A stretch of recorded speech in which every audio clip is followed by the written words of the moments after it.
Halo semuanya, kalian pernah nggak ngerasa excited banget sama pencapaian kalian? Kayak misalnya berhasil menabung untuk pertama kalinya, atau dapat cuan dari side hustle kecil-kecilan kalian. Tapi ketika kalian cerita nih ke teman atau orang-orang di sekitar, kalian bukannya dapat support, tapi malah disindir kayak, wah sekarang udah jadi orang kaya nih. Kayak semacam itulah. Kalau pernah, itu artinya kalian ketemu sama yang namanya crab mentality. Ini tuh mentalitas kayak kepiting di dalam ember. Ada satu yang udah mau naik ke atas, ditarik lagi sama yang lain biar nggak keluar. Nah, di episode kali ini, kita bakal bahas bareng-bareng ciri-ciri orang yang punya crab mentality dalam hal keuangan, plus dampak negatifnya ke kehidupan kita, ke karir kita, sampai masa depan finansial kita sendiri. Jadi kalau kalian penasaran kenapa sih kadang susah banget untuk berkembang di lingkungan tertentu, bisa jadi jawabannya ada di sini. Oke, langsung aja ya kita mulai dari ciri-cirinya dulu deh. Ciri seseorang dengan crab mentality yang pertama adalah iri melihat temannya sukses tapi nggak mau ikutan belajar. Kalian pernah nggak ngelihat orang atau temen yang tiba-tiba bisa beli motor baru, terus dalam hatinya tuh langsung berpikir kayak, pasti dia utangnya banyak tuh. Atau paling juga dibeliin orang tuanya. Nah itu tuh udah termasuk ciri-ciri crab mentality. Jadi bukannya bertanya, gimana caranya lo bisa nabung sampai dapat motor baru? Atau belajar dari usahanya, dia malah ngegas duluan pakai asumsi negatif. Ini tuh ibarat kalian melihat kepiting lain yang mau keluar dari ember, tapi kalian tarik lagi ke bawah karena kalian sendiri ngerasa nggak bisa naik. Padahal kan bisa jadi ya, si teman itu setiap malam ngojek online, kerja sambilan, atau ngurangin jajan. Pokoknya dia benar-benar effort sampai bisa mengumpulkan uang untuk membeli sesuatu yang dia inginkan, motor baru tadi. Tapi karena kalian gak mau capek nih, gak mau susah, akhirnya yang keluar justru nyinyiran dari mulut kalian. Dan parahnya tuh, ini bukan cuman bikin kalian stuck ya, tapi bisa merusak hubungan juga. Orang yang tadinya mau sharing atau ngajak kalian maju bareng, itu bakal jadi males untuk buka-bukaan lagi. Karena setiap ada progres, kalian selalu memberikan reaksi yang negatif. Lalu, ciri-ciri yang kedua adalah suka menyepelekan bisnis atau side hustle orang lain. Misalnya nih, kalian punya teman yang baru mulai jualan cookies rumahan. Respons kalian tuh kayak semacam, alah paling juga bentar lagi sampai pembeli. Udah banyak yang jualan kayak gitu. Padahal kalian sendiri belum pernah mencoba jualan, apalagi bangun usaha dari nol. Nah ini nih, classic crab mentality. Meremehkan usaha orang karena kalian gak bisa relate sama perjuangannya. Dan biasanya orang yang kayak gini tuh gak pernah memberikan solusi atau dukungan ya. Gak beli, gak promosiin, tapi nyinyir, cerewet.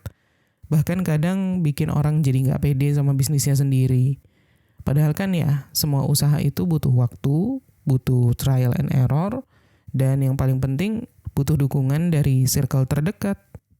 Jadi, crab mentality ini vibes-nya toxic banget. Harusnya kita bisa bertumbuh bareng, tapi malah jadi saling tarik ke bawah gitu. Nah, yang ketiga nih, ciri yang ketiga yang lebih parah lagi. Senang kalau orang lain gagal secara finansial. Kalian pasti pernah lihat tipe orang yang begitu dengar temennya bangkrut atau bisnisnya sepi, malah bilang, tuh kan gue bilang juga apa. Makanya jangan ngide deh. Gak ada empati, gak ada support, justru ngerasa puas melihat orang lain jatuh. Seolah-olah itu pembenaran untuk rasa iri atau rasa kalahnya sendiri. Padahal kan ya, kalau kalian beneran peduli, kalian tuh bakal mikir gimana caranya bantu atau minimal kasih semangat deh. Tapi karena mentalitas kepiting tadi, yang penting semua sama-sama di bawah. Jadi begitu melihat orang gagal, kalian malah bahagia gitu. Dan ini bahaya banget ya. Karena bisa jadi, secara gak sadar, kalian itu sedang menutup pintu rezeki kalian loh. Kalau kalian terus menjelek-jelekan usaha orang, berpikir negatif terus, setiap orang lain sukses, ya lama-lama kalian capek sendiri. Bukan cuman mental kalian sendiri yang stuck, tapi reputasi kalian juga bisa jatuh di mata teman-teman kalian yang lain. Next, ciri-ciri yang keempat yaitu memberikan nasihat yang menjatuhkan, bukan yang membangun semangat. Kalian pasti pernah denger ya nasihat semacam kayak, ngapain sih lu repot-repot nabung buat rumah? Nikmatin hidup aja kali selagi masih muda. Kesannya sih kayak motivasi untuk self-love gitu. Tapi kalau dikupas, ini bisa jadi jebakan. Masalahnya, omongan kayak gitu tuh kadang keluar bukan dari niat yang baik, tapi dari rasa nggak nyaman melihat orang lain punya tujuan finansial yang jelas. Orang yang lagi semangat menabung, hemat, menjaga pengeluaran, supaya bisa punya rumah sebelum umur 35, malah disuruh hidup YOLO. Dan ini nyambung banget sama crab mentality. Karena dia nggak punya target, nggak ada progres, jadi begitu lihat orang lain usaha, dia ngerasa terancam gitu. Bukannya terinspirasi, tapi malah defensif. Akhirnya apa? Yang dikasih bukan semangat atau support, melainkan malah narik-narik ke bawah pakai kata-kata yang ngecilin tekad orang lain.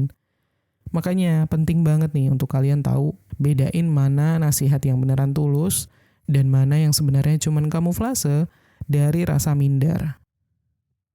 Lalu ciri yang kelima, ngajak-ngajak buat boros, biar sama-sama susah. Ini klasik. Kalian pernah gak sih diajak nongkrong setiap malam, terus begitu kalian nolak karena lagi ngirit atau pengen nabung, kalian malah dibilang pelit.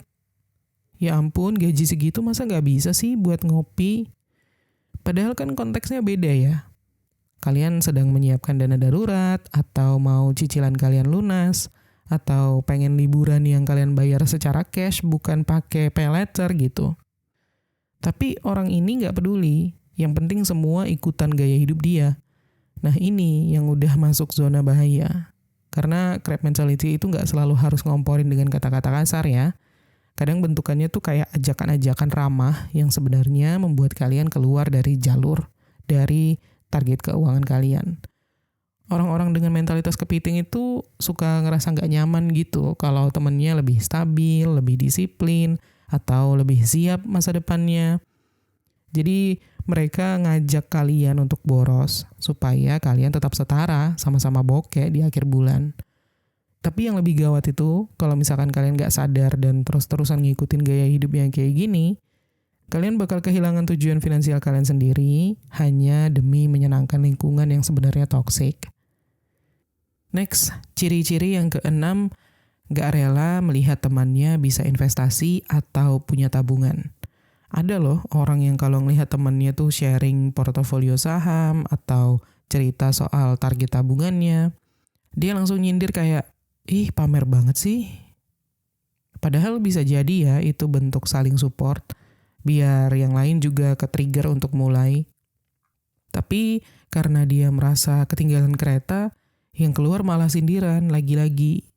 Ini salah satu bentuk crab mentality yang paling halus tapi tajam.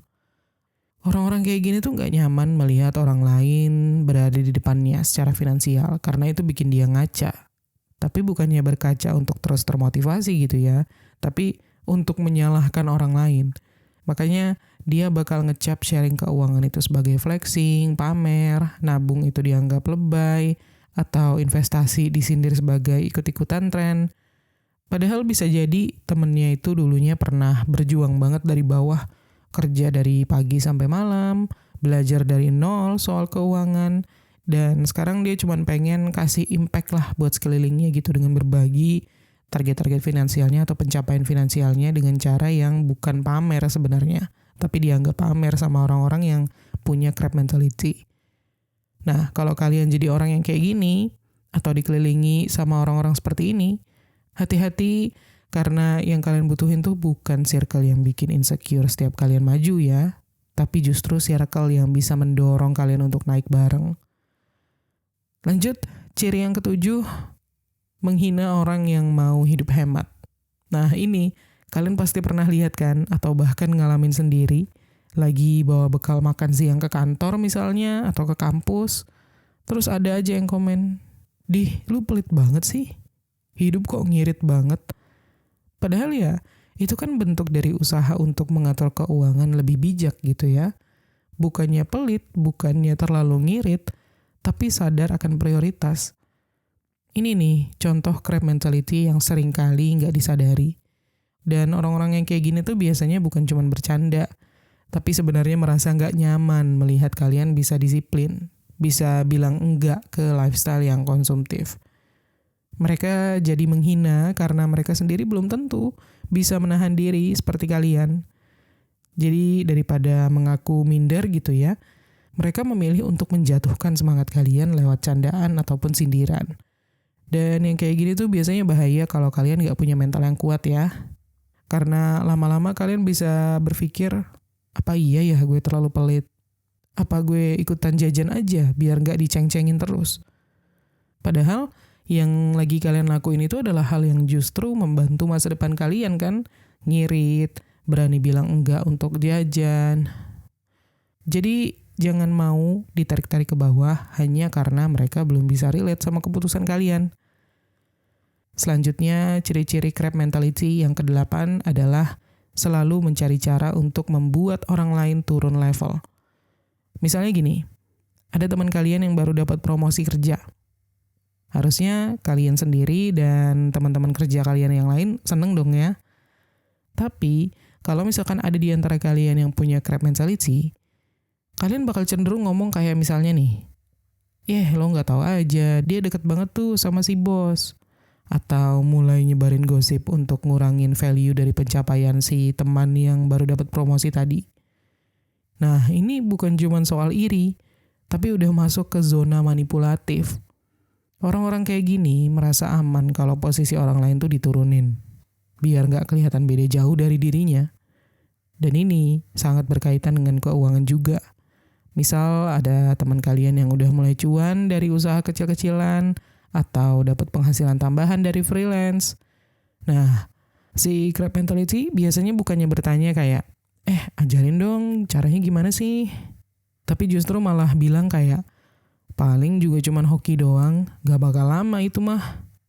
Intinya, mereka selalu mencari celah untuk mengecilkan pencapaian orang lain. Karena bagi mereka, cara paling mudah untuk kelihatan setara itu bukan dengan naik bareng, tapi narik yang di atas biar turun selevel sama mereka. Next, ciri yang ke-9 ya. Berpikir bahwa rezeki orang lain itu nyolong porsinya dia. Nah, ini mindset yang paling ngeselin tapi seringkali muncul di sekitar kita. Ada orang dapat klien gede, dapat project impian, atau kerjaan yang gajinya naik 2 kali lipat.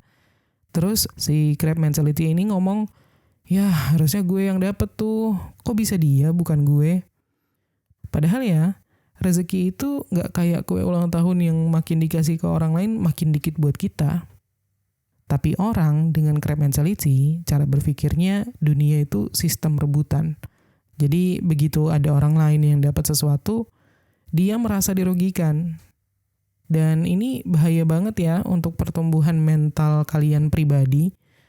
Karena kalian bakal capek sendiri mikir bahwa dunia ini gak adil, sambil terus membandingkan pencapaian orang lain sama jalan hidup kalian.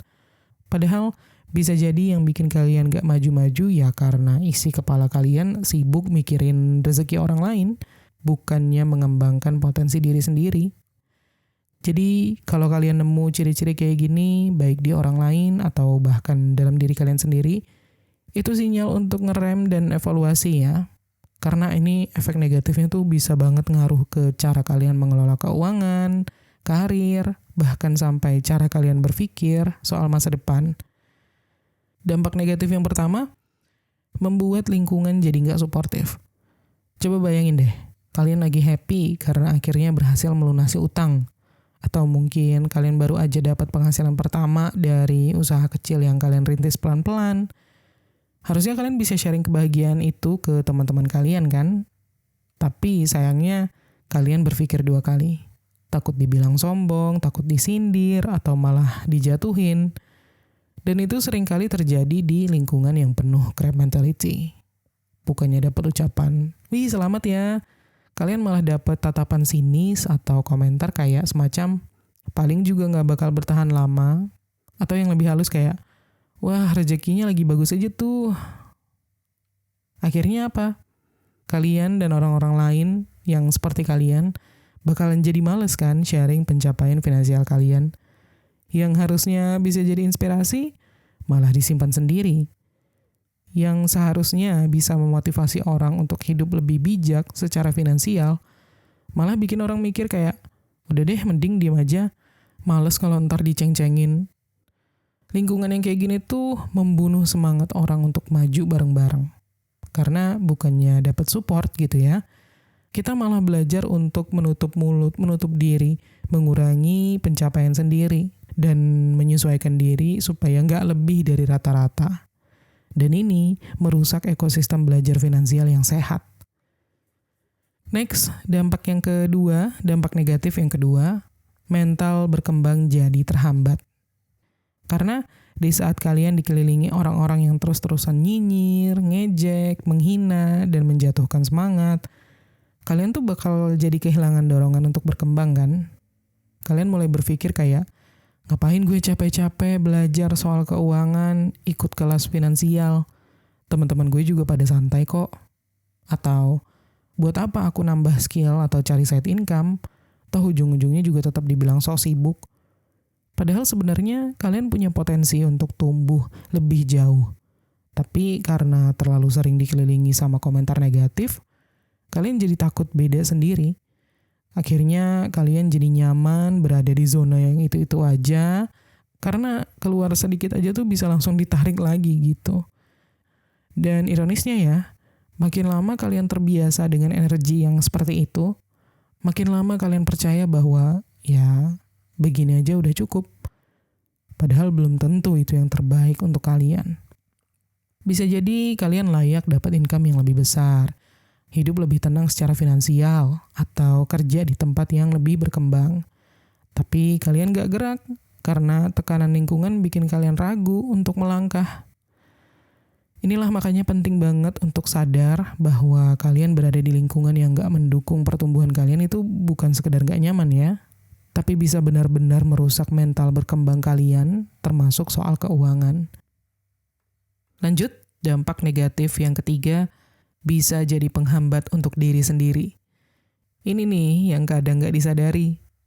Orang yang punya mental kepiting tuh saking sibuknya ngomentarin orang lain, mulai dari, dia buka bisnis tapi jualannya gitu doang, sampai paling juga investasinya cuman gaya-gayaan. Mereka jadi lupa mengurus keuangan mereka sendiri. Jadi bukannya mikirin gimana caranya menambah penghasilan, mengatur keuangan, mengatur budget, atau membangun dana darurat, energi mereka habis untuk memperhatikan dan ngejudge hidup orang lain. Bayangin nih, kalian punya 100% energi untuk tumbuh, tapi 80%-nya kalian gunakan untuk ngelihatin timeline orang lain dan berpikir, kok dia bisa ya? Sisa 20% baru kalian pakai untuk berpikir, aku harus ngapain? Itu pun seringkali keburu males karena udah insecure duluan. Ujung-ujungnya, diri kalian sendiri yang mandek, yang stuck, yang gak kemana-mana. Gak belajar hal baru, gak berani ngambil peluang, gak berkembang secara finansial. Dan yang parah tuh makin lama kalian kayak gitu, semakin kalian merasa wajar stuck di situ-situ aja. Padahal bukan karena nggak bisa, tapi karena fokus kalian salah sasaran.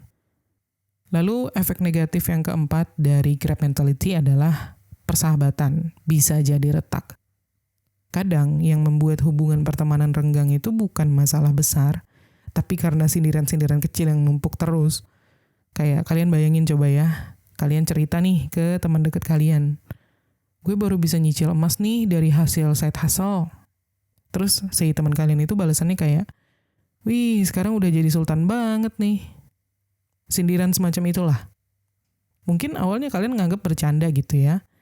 Tapi kalau setiap kali kalian cerita hal positif tentang finansial, terus respons dia selalu sinis atau nyinyir, kalian pasti bakal mulai berpikir kayak, dia beneran temen gak sih?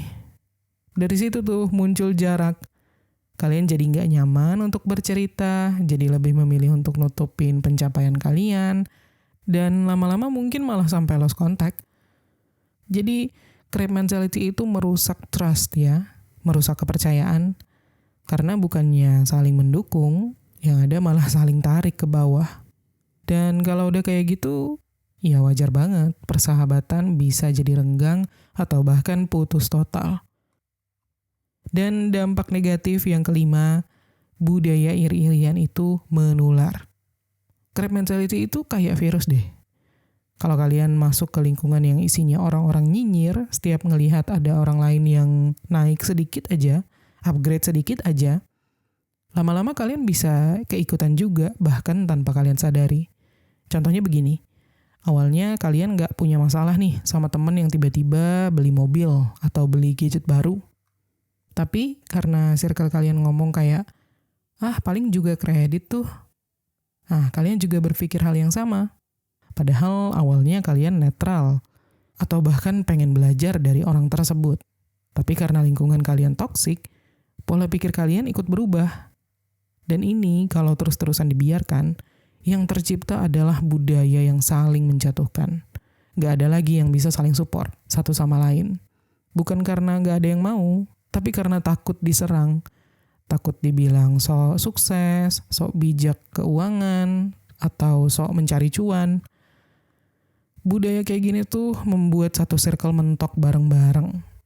Jadi bukannya naik bareng-bareng, level up, malah stuck rame-rame dalam bubble yang penuh dengan keraguan dan rasa iri. Dan itu bahaya ya, karena bisa merusak potensi satu komunitas atau satu kelompok pertemanan untuk menjadi lebih melek finansial dan sukses bareng-bareng. Oke, jadi setelah kita bahas panjang lebar ya tadi, crab mentality itu bukan hanya soal iri, tapi juga bisa benar-benar merusak lingkungan, merusak hubungan, bahkan bikin kalian sendiri jadi mandek secara finansial. Kalau kalian ngerasa ada kecenderungan itu di sekitar kalian, atau bahkan dalam diri kalian sendiri saat ini, nggak apa-apa. Yang penting sekarang kalian udah tahu, udah sadar, dan bisa mulai pelan-pelan untuk mengubah mindset. Ingat, orang lain sukses itu bukan berarti jatah kalian berkurang. Justru kalau kalian bisa belajar dari keberhasilan orang lain, ambil positif-positifnya ya tentunya, kalian juga bakal bisa ikutan tumbuh. Naik bareng-bareng, bukan saling menarik ke bawah. Karena di dunia yang makin kompetitif ya, kayak sekarang, kita membutuhkan lebih banyak support system, bukan saingan yang saling menjatuhkan. Oke, segitu dulu untuk episode kali ini. Semoga bermanfaat. Dan seperti biasa, terima kasih udah nonton. Kita ketemu lagi di Menuju Kekayaan episode berikutnya.